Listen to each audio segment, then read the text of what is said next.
6 अगस्त 1968 को राजा अब्दुल्ला के घर एक नन्हे मेहमान की आमद हुई।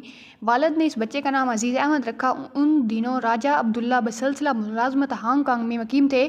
दूसरे बच्चों की तरह अजीज़ अहमद की परवरिश भी निहायत लाड प्यार के माहौल में हुई।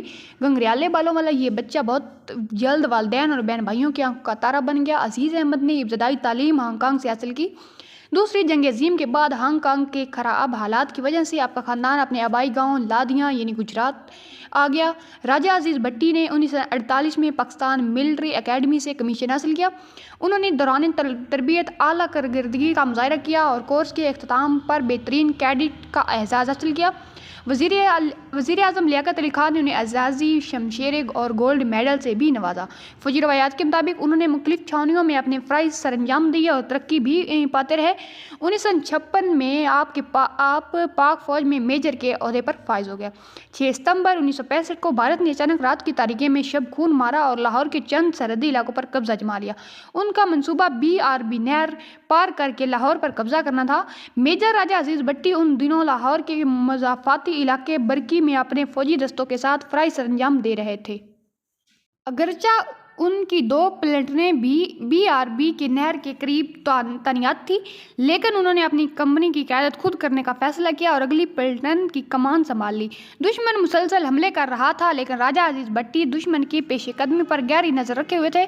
वो डट कर दुश्मन का मुकाबला कर रहे थे। 9 और 10 सितंबर की दरमियानी शब दुश्मन ने इजाफी फौजी ताक़ुवत, तोपखानों और टैंकों की मदद से भरपूर हमला कर दिया।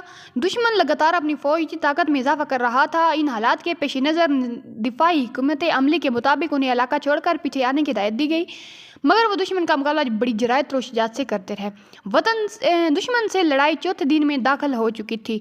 मेजर अजीज़ भट्टी ने एक ही लम्हे के लिए अपनी आंख नहीं झपकी थी। वो लगातार जाग रहे थे। जब उन्हें आराम का कहा जाता तो उनका एक ही जवाब होता कि इन हालात में मैं आराम कैसे कर सकता हूँ। अब नहर के एक तरफ भारतीय फ़ौज थी और दूसरी तरफ पाकिस्तानी फ़ौज। दुश्मन की मुसलसल कोशिश थी कि वो किसी तरह नहर पार कर ले। इस मकसद के लिए वो बार बार जगह बदल कर हमले कर रहा था। दुश्मन की नकलो हरकत का जायज़ा लेने के लिए अजीज़ भट्टी को किसी ऊंची जगह पर जाकर दुश्मन की नकलो हमल को देखना पड़ता था। ये पुरखतर काम उस बहादुर मर्द मुजाहिद की हिम्मत को मात ना दे सका। ज़मीनी हमलों के बाद दुश्मन की फ़िज़ाइया ने भी उस जगह बमबारी शुरू कर दी जहां पाक फ़ौज डट कर मुकाबला कर रही थी। अगरचा मेजर अजीज़ भट्टी उनके साथी दुश्मनों की नज़र में आ चुके थे, लेकिन जंगी लिहाज से वो जगह बहुत सूदमंद थी। लहजा खतरात के बावजूद अजीज़ भट्टी वहीं डटे रहे और दुश्मन के नकलो हरकत को लम्हा भर के लिए भी अपनी नज़रों से ओझल न होने दिया। 12 सितंबर की सुबह दुश्मन ने गोलाबारी में इजाफा कर दिया। आप मुसलसल 5 दिनों और 5 रातों से जाग रहे थे। आपने अपने तोपखाने को दुश्मन की पोजीशन से आगाह किया और उसके बेशतर टैंक तबाह कर दिए।